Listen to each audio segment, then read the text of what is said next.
So from time to time on Vinted, you can actually see a message like this, which says, at the moment, we are experiencing technical issues with Vinted platform. We're aware of the issues and working on fixing it. We're sorry for the inconvenience caused. So sometimes if you've got problems with the site, it can actually just be technical issues on their end. So always look for a message like this first before thinking that something is your fault or it's not actually working as a blanket statement. In other words, see if this message is there, because this message can solve a lot of the frustration you might feel with something not working on the site if you know that the site actually has technical issues. Unfortunately, this shows up on the shipping page. It's not the first time I've seen it shown up on the shipping page, which does make you a bit worried, because you're like, well, I don't want any problems with my shipping because I need the money for my item. I need the customer to get the item. However, just because this is on there doesn't mean to say it's going to be a problem that your customer can't get the item.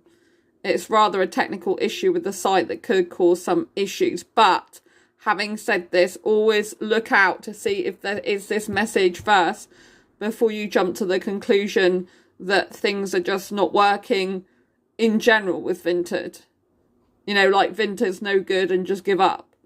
Because they had experience and have, so many people selling on their site now that I'm sure this site gets overloaded sometimes. Even when I went on ChatGPT the other day and gave it a sum to do, a mathematical sum of just adding stuff together, it had what they call an AI hallucination and was giving me the incorrect answers to the figures. And in the end, it says, sorry, I'm experiencing issues right now. You'll have to come back later because it's a time where it's basically busy and overloaded. So even AI can get overloaded. So just check for this message and know that sometimes it's nothing you've done and it's nothing directly Vinted's intentionally done to stop you selling. Have you had this message before? And what errors did it cause for you? I'd love to know in the comments below.